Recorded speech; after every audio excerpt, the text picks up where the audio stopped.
Today is Friday, July 19th of 2024, and we welcome you all to our Chapter 49 podcast. Chapter 49 represents most IRS employees in the state of Indiana.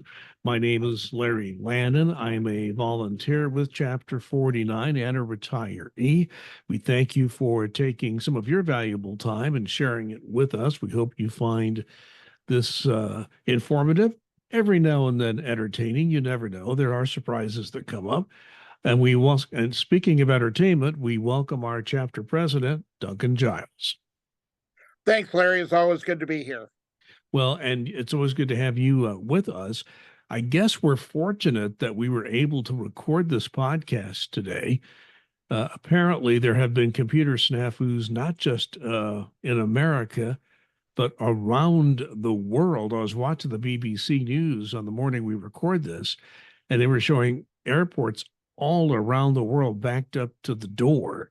So, and it was true in Indianapolis, where you and I live in the Indy area, where our airport's located. There were people out the door, and it's affected some airlines more than others. But when several of them get backed up, they all get backed up because people are looking for alternatives. So I guess we're lucky. So as far as you know, the federal government has not been touched by this snafu yet. Yeah, I have not seen anything, heard anything, or had any slowdowns or anything of that nature. I can tell you that there are an awful lot of computer updates going on today. So if folks are watching this on Friday and seeing a bunch of updates popping up on their screen, that's probably the reason why. They're probably trying to make sure that whatever this is out there, that they're plugging the hole, if not beforehand, doing it as quickly as possible after something's been discovered. Yeah, what I found interesting is that the source of this was, of all things, a computer security company, if you will. And this computer security company sent out a Microsoft update that apparently had a glitch in it. And this is the cause of all this. And the other part of it that I found fascinating, Duncan, and I'm no IT expert, but the way this thing came out, you have to take every single computer, put it into safe mode, download the new software to fix all this. And then after you do that, everything is fine. But you have to go to every computer. Now, we've been so automated, we just automatically update computers where there's not necessarily somebody on a keyboard. So this is why it's taking so long to fix this. Isn't it something, this wonderful computerized wired world that we have?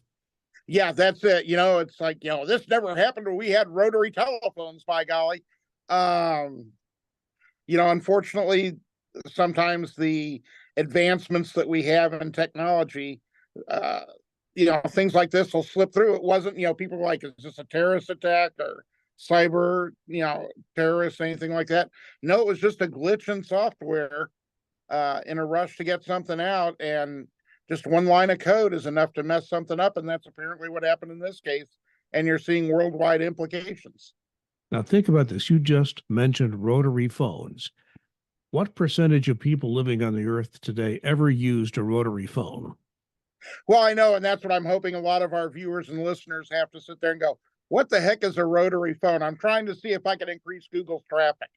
Unless you're watching some old movie which has a rotary phone, or some old video of some sort where people are using rotary phones, you don't even, maybe a lot of I don't think my kids ever saw a rotary phone. I think they saw my father-in-law used to work for the phone company. He had an old rotary phone sitting there as kind of a relic of days gone by, but I think that's the only time they ever saw one.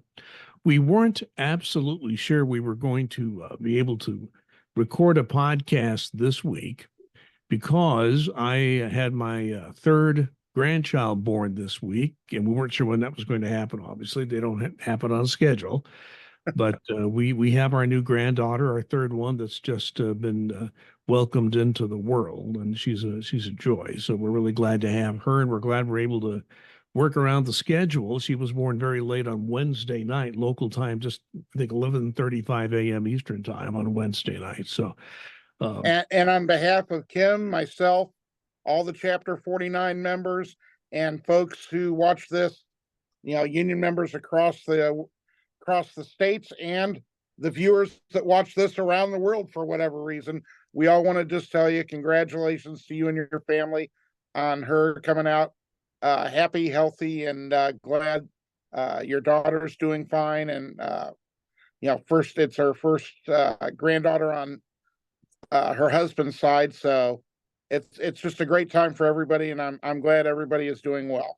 Well, we're all over the moon with it. We love it. And I remember my maternal grandmother, Alice Kidwell, she lived to be 99. And she once told me, being a parent, that has its joys, ups and downs, and it's great. But when you become a grandparent, she goes, that's the greatest thing in the world. And I now understand exactly what she was talking about. And be honest with you, Duncan, I was married late in life. I wasn't even sure I'd live long enough to see my grandkids. So I've seen three of them. So I'm thankful every day for another day. And we will leave all of those personal items aside for a moment and talk about what we're here to talk about. I think we should start this off because you're an employee of the federal government. I'm a retiree. My father was a civil servant. And anytime there's an attack of any kind on a presidential candidate, former president, or president, it's an attack on our system of government. It's an attack on who we are as a nation. And we still don't know very much about this person who's suspected of doing this. He, of course, is now dead, but law enforcement is doing what they can to try to find out what was behind this. And so far, they haven't come up with anything. But Duncan, it is sad that this happens. But and I wrote on my blog, the sadness of this is that in our American history, we do experience violence. I mean, the most extreme version of that was the Civil War, obviously. But we've had violence. We've had presidents attacked, presidents killed in our history, beginning with Lincoln, and Kennedy was the last president to be assassinated in office. But sometimes we just have to think about who we are and how we can prevent these things from happening. I want to make one other quick comment before I turn it to you. A lot of people are attacking not the civil service, the Secret Service, which is part of the civil service. Just a quick comment from me, and I've written about this in the past, years ago. The Secret Service used to be a part of the Treasury Department.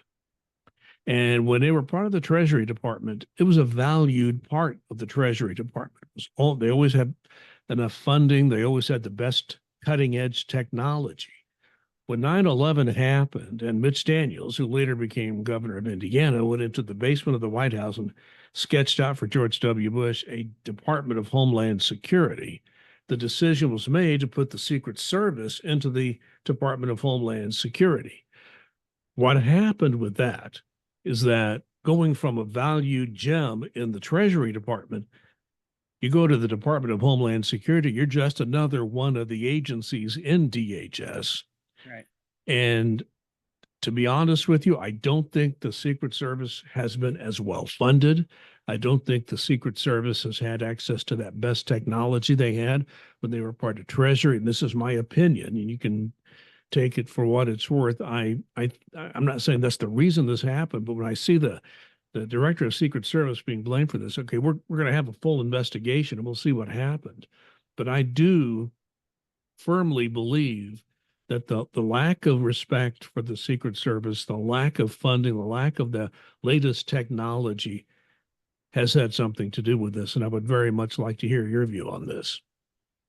Yeah, it's going to be very interesting, and I will be very glad to see some independent reviews on this to see exactly what happened, why this was allowed to happen, what were there shortcomings, should it have been prevented, those sorts of things. I'll be very interested to see that because, as you said, Secret Service now being part of DHS, I do believe that they are not funded as they properly should be, and they probably don't have all the technology and people that they need. So it's going to be very interesting to see how that comes out. But the bottom line is, we're in a political time where the rhetoric is extremely sharp tensions are extremely high for various reasons that I'm not going to go into here.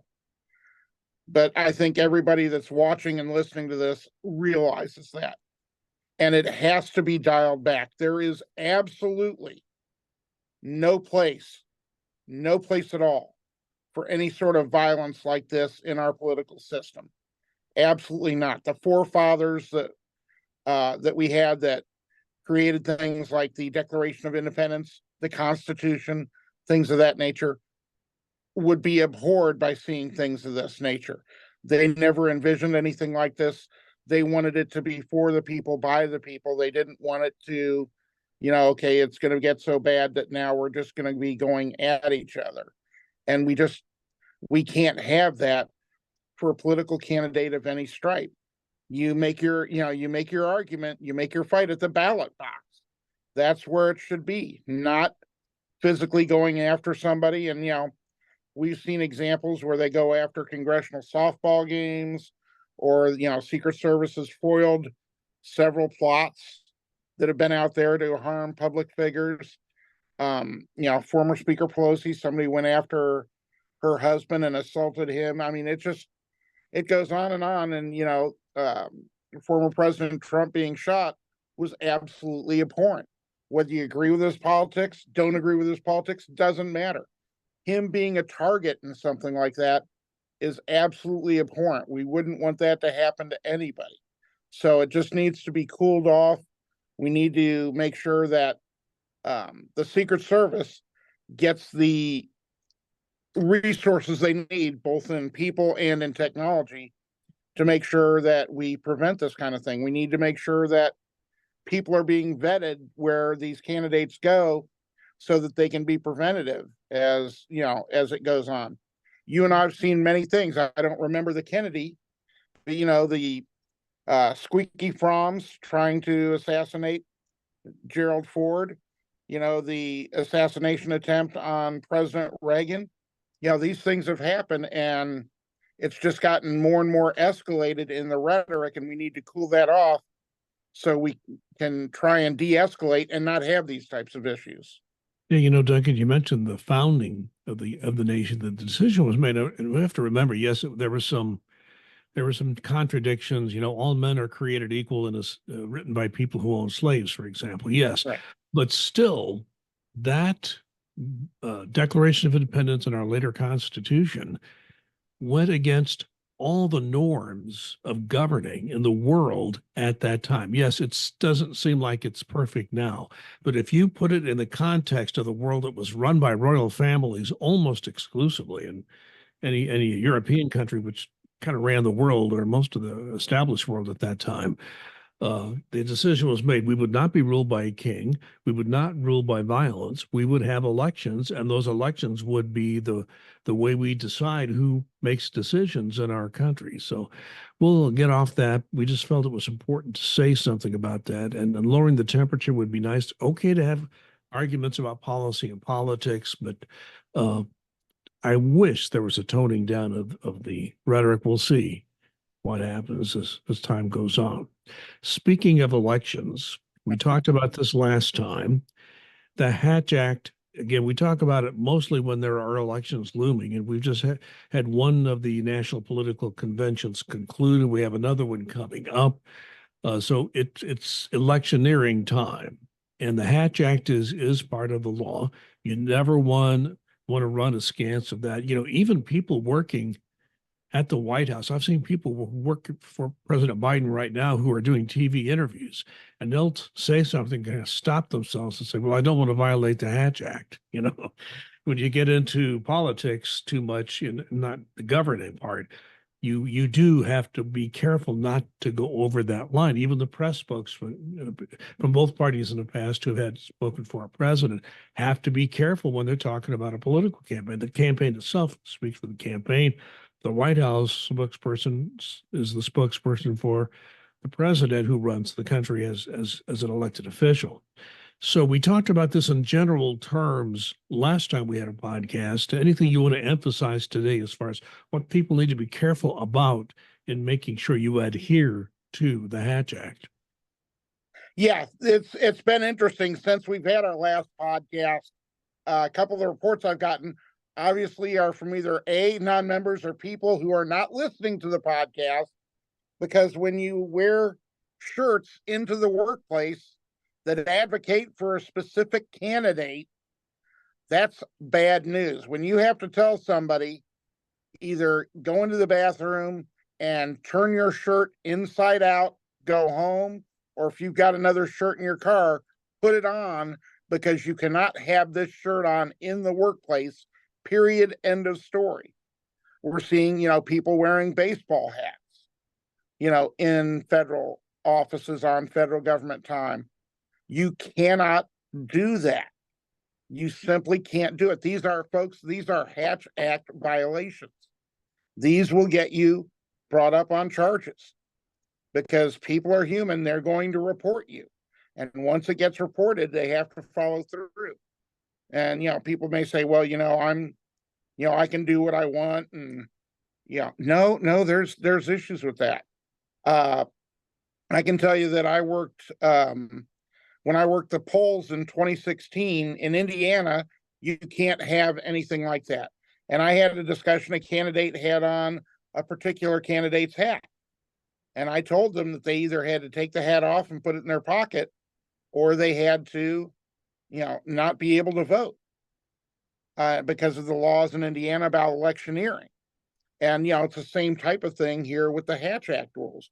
If you want to advocate for a candidate, talk about your candidate, tell them how great you are, and you want to do it on a place like Facebook, when you're not on government time, you're not on government property, and you're not using government equipment, absolutely feel free. People may agree with it, people may not agree with it, but you absolutely have that right to express your opinion. You have the right to donate to a political person, political party, things of that nature. You absolutely have that right to donate, but you can't ask others to give to somebody. You cannot solicit money for particular candidates, particular parties, political action committees, things of that nature. We want to make sure, and that's why we're hammering it again this week, because I started to see this already, and I don't want it to snowball. We do not want to have employees here in Indiana or across the country, doing a politicking.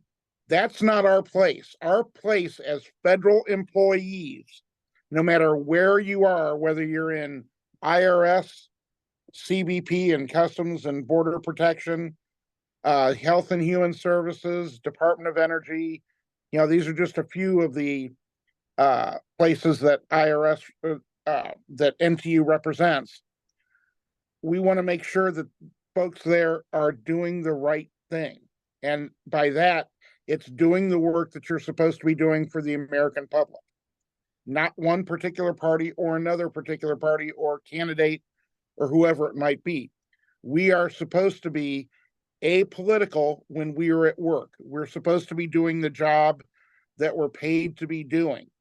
So do that without any political influence or thought while you're at work, while you're on the job, while you're using government equipment. I can't emphasize that enough. Let me ask you a clarifying question on that, because I can understand you're not allowed to wear a clear candidate's T-shirt or hat or something like that. But what if you are repeating a well-known slogan of that campaign? I won't say, you probably can imagine what I'm talking Yep. about. But if you have a hat or you have a T-shirt, it doesn't say the so-and-so campaign, doesn't say, but you look at that slogan and you know it's connected to a political campaign slogan that's being used. Should you do that? Nope, absolutely not. That's going to violate the Hatch Act as well. I mean, it's pretty simple. If you can draw a line between point A and point B, and it's a pretty short line and it's pretty clear, that's going to come under the violation of a Hatch Act. Well, that doesn't, if somebody says, well, no, it doesn't mean that. Okay, I'm not sure who you think you're fooling, but it's not going to really play well in front of management, TAGDA. And you don't, why do you want to, at best, get a reprimand or suspension, or at worst, lose your job over doing something like that. Err on the side of caution. Again, when you're off work, and you're not, as we talked about earlier, you're not, espousing any violent act towards anyone, but you're very, you're into your candidate, or you're into a movement, or you're into a party, and you really love expressing that opinion on social media. God bless you. Have at it. That's what America's about, is political discourse and the right to have that, even if you totally and vehemently disagree with it. But in the workplace, it can't happen. Well, we're still going to talk about elections, and we're going to move to another election. And you have to be careful. We talked in general terms about this. Our national vice president, who won election at the last NTEU National Convention, resigned his position, and now the election. We had a couple of different election runs just to make sure everything was done correctly. All the I's were dotted and T's were crossed. We just talked in general terms that there was an election going on, so people know that there are. We don't want to cross a line into getting into internal union business, but I think people want to know who's running for election and just technically what's going on. We now have a newly elected national executive vice president, which is the number 2 position in the National Treasury Employees Union nationally. So tell us who that is and tell us something about that new VP. Sure will. First off, we had 3 in this run. We had 3 very good, very qualified candidates. All of them would have been fine national executive vice presidents. And the national executive vice president, as you alluded to, is the one that works very closely with our national president, Doreen Greenwald. And Doreen is an absolutely fantastic president. She's a dynamo.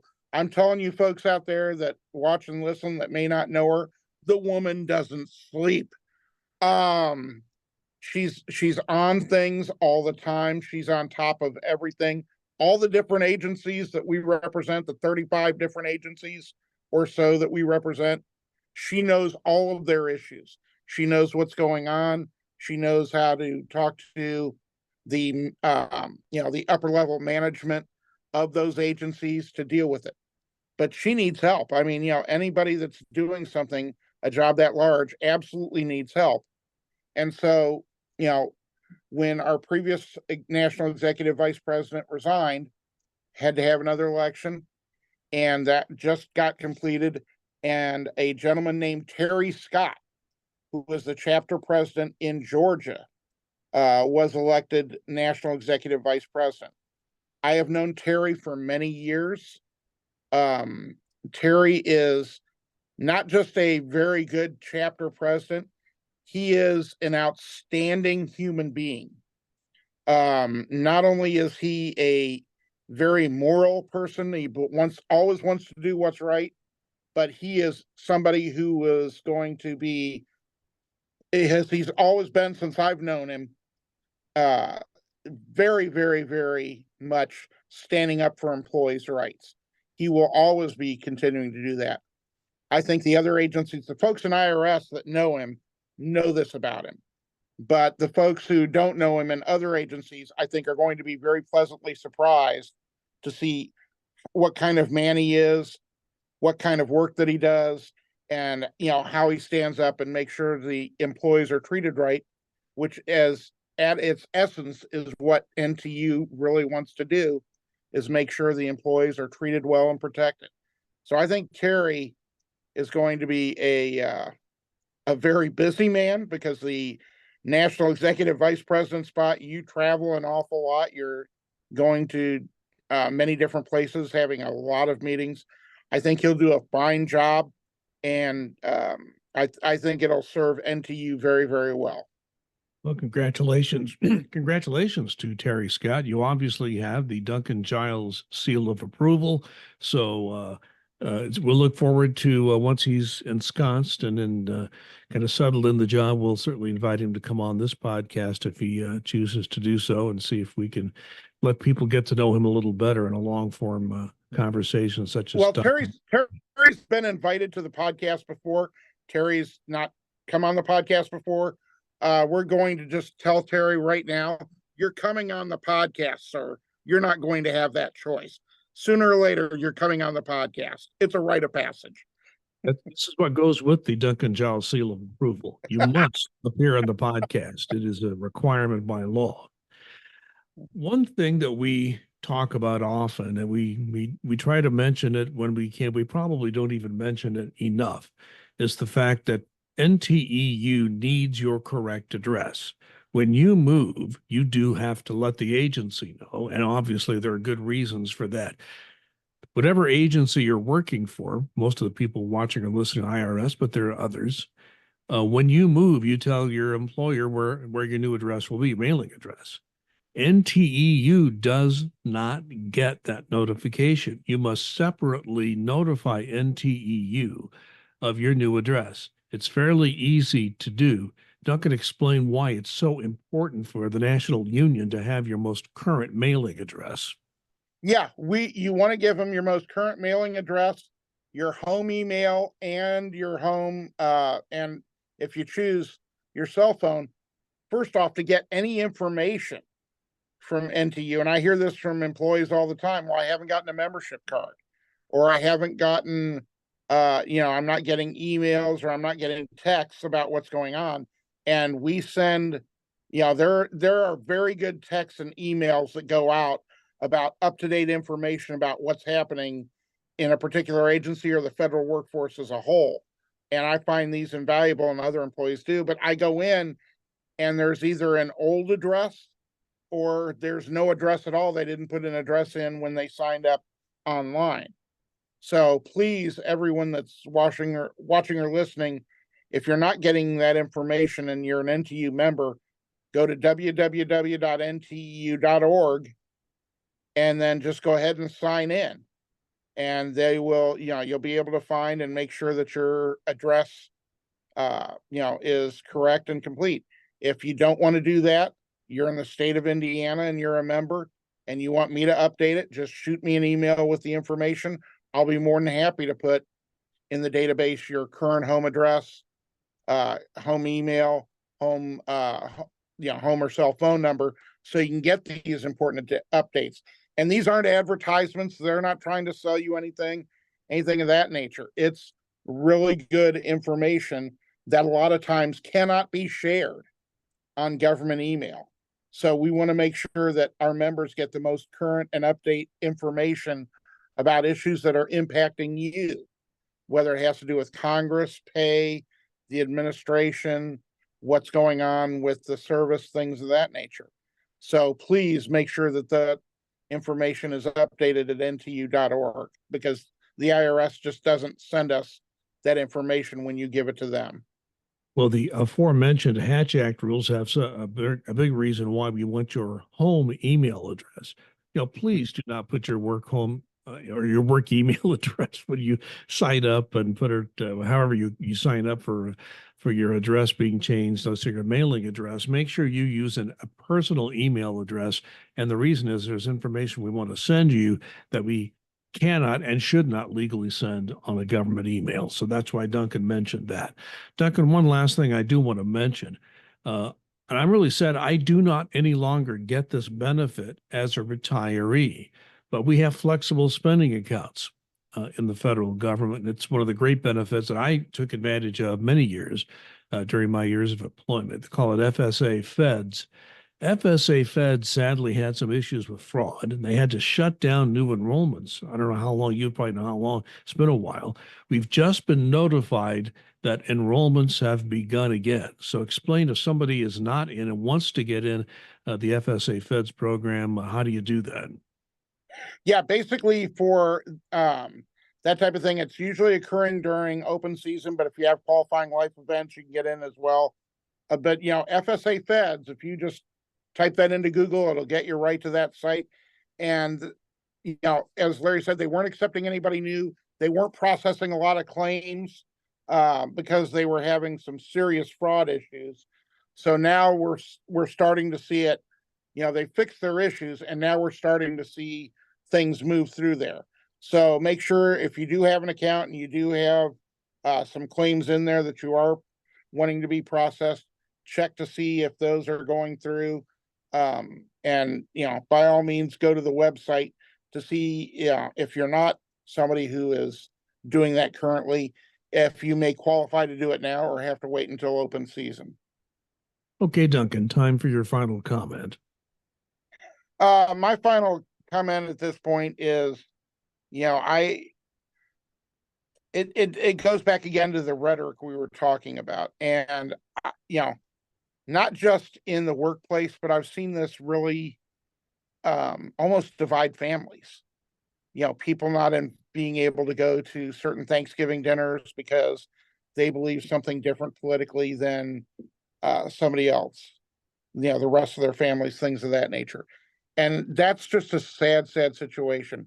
I would urge everyone out there, if you have these types of situations, if you disagree with somebody politically, that's okay. But calling them names, saying that they're crazy, how can you support this candidate or how can you like this candidate? If that's the sole reason for your relationship, either as friends or family, and that you just totally disagree and you can't get past that, I would urge you to take a second look and reconsider that, because that should not be something that should interrupt uh, things that can make you memories for years and years, whether it be family occasions, time with friends, things of that nature. So again, that's dialing back the rhetoric. Please, believe what you want to believe, be supportive of who you want to be supportive of, but don't let it cause you to burn friendships or family relationships. Yeah, a lot to be said for civility. By the way, I apologize. You may or may not be able to hear it, but they're doing yard work right outside my window here. My condo association does it once a week. We're glad they do it, but you may hear a little noise in the background. My final comment very quickly has to do with telework. Duncan and I have talked about this many times, and there was a recent survey done, and the data, when it comes in, it almost always says the same thing. This happened to be amongst people working for the U.S. Attorney's offices, Department of Justice around the country. What they found is a situation where if you had a group of attorneys or even support people who work in a U.S. Attorney's office and they don't necessarily have access to telework, that those people are looking for other jobs, either within or without government, where they would have a telework or essentially that option of being in some kind of a telework situation. And they don't ask to be on telework all the time. Sometimes you give us 2 days a week, for example, and we'll take that. I think the federal government needs to be very careful. The Congress needs to look at this data. They've asked for it. Government's starting to roll it up now. And what we're finding is that it's not only a recruitment enhancement in terms of bringing people into federal employment, but it's a very big driver of retention. Duncan, that's been a big issue with you. I know it's not just attracting people to government work, but retaining them. Once they're here, you've got people trained, they know the job, they're even more valuable at that time, but they decide to leave. It does cost all of us because the government is us. We elect our officials, and if we don't have people who know how to do the job, then we all suffer for that. Duncan Giles, thank you very much as always for your time. Duncan does take time out of his duties, excuse me, as a chapter president to be with us not every week, but most weeks. And of course, I take time out of my retirement to be able to talk to all the people. We do enjoy it. It's a labor of love for all of us, or we would not be doing this. And we always get the feedback from you and realize that you enjoy it, or we would not. And the numbers show that you folks are out there, and we do appreciate it. If you think this is a good podcast, spread the word. My name's Larry Lannan. Duncan Giles joined me. This is the Chapter 49 podcast, and we appreciate you being here. Please be safe and be kind.